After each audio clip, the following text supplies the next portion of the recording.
Bonjour tout le monde, Pierre Delors-Bémisca. On se retrouve aujourd'hui pour une autre revue de livres.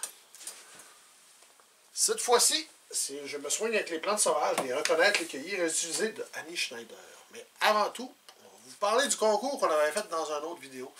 On a pâté encore les 100 pouces bleus. Donc le lien vers cette vidéo-là va se trouver ici en ce moment.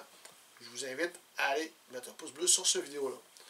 Quand on va atteindre 100 likes, on va faire le tirage. Aussi, avant de faire la revue du livre en tant que tel, je vais vous expliquer un petit peu qu'est-ce qu'on j'ai prévu pour la chaîne dans les prochaines semaines, mois. Grâce à coronavirus, ou plutôt à cause du coronavirus, on peut plus ou moins se déplacer, mais inquiétez-vous pas, j'ai des boisés là, qui sont à 3, 4, 5 minutes de marche de la maison, donc ils vont être accessibles, qu'on puisse jouer dehors quand même. On devrait pouvoir aller à la pêche aussi. Donc, je vais vous mettre l'eau à la bouche un petit peu sur ce qu'on va faire. On va faire une démonstration, utilisation de cette tarière à bois. On va vous montrer un petit peu comment ça fonctionne, qu'est-ce qu'on peut faire avec ça. Aussi, faire de la récolte et des fois explication du fonctionnement d'un piquet, c'est-à-dire récolte de résine de sapin. Méthode traditionnelle, un vieux métier du Québec.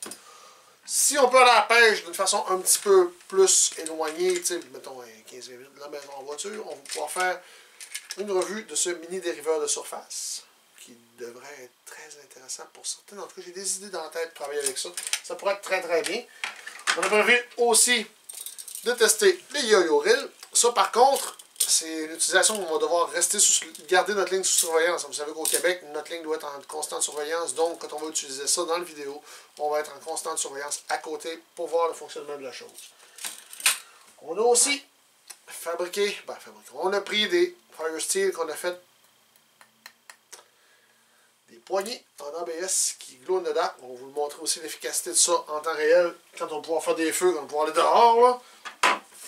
Et aussi, j'ai commandé à bas prix sur Internet des cartes de survie qui contiennent des hameçons. Ça a l'air quand même de qualité assez basse. Là. On va faire l'essai s'il y a quelque chose à faire avec ça, malgré que la qualité ne semble pas au rendez-vous. Bon, on va passer avec la revue du livre actuellement. C'est un livre que, comme vous pouvez voir, on a feuilleté beaucoup parce qu'il y a beaucoup de marque-pages qu'on a mis dedans. C'est un livre que j'aime beaucoup. En fait, je suggère à tout amateur de plantes sauvages de se procurer ce livre-là. Il y a près de 300 pages. C'est un format souple. Les photos sont d'une qualité quand même très bien. On va retrouver ça un petit peu, je vais retrouver. Regardez. Pour chaque espèce, on a des photos qui sont quand même assez claires. Il y a 80 espèces qui sont expliquées là-dedans. Il y a plusieurs recettes d'onguents, de sirop, de vin qui vont avec les propriétés pour vous soigner. Il y a un calendrier de récolte comme dans tous les bons livres qui se respectent. Aussi des méthodes de conservation, des méthodes de transformation des plantes. Il parle même de cueillette éco-responsable, comment ça fonctionne dans l'industriel aussi, les cueillettes. C'est un livre que j'aime vraiment beaucoup. Regardez un exemple. 20 vermifuges et fongicides avec de l'eau-nez. Bon, on ne sait pas c'est quoi de l'eau-nez, mais regardez, paf! On parle d'historique d'utilisation de chaque plante, de son habitat, description. C'est quand même très très bien. Là. En fait, vous auriez juste ce livre-là, ça pourrait être quand même intéressant pour identifier des plantes. Mais grâce à son format, j'aime moins le traîner en forêt. Mais ça pourrait faire juste celui-là, malgré que, tu sais, avec des bémols un petit peu. Mais c'est quand même un livre qui a beaucoup de contenu. Là. Qui se détaille, je pense, c'est 28 ou 29 $. C'est encore pas tout à fait dispendieux. Évidemment, c'est écrit au Québec, donc les plantes que vous retrouvez là-dedans sont des plantes québécoises pour la plupart, ou des plantes qui ont été importées au Québec, qu'on peut voir dans les plates-bandes des fois. Là. Mais sirop de sapin baumier, il y en a des dizaines et des dizaines de recettes comme ça d'utilisation des plantes.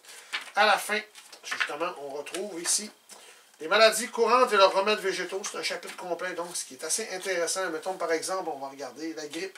Bon, la grippe, il parle d'achillée, d'angélique, d'aunée, de benoîte, de bouleau, de brunelle, de camomille, de capillaire, d'églantier, de lierre terrestre, de lobélie, de mauve, de menthe. Il y en a une grande panoplie, mais vous allez voir, chacune de ces plantes-là, vous allez avoir l'utilisation de la plante pour soigner, entre autres, la grippe et autre chose.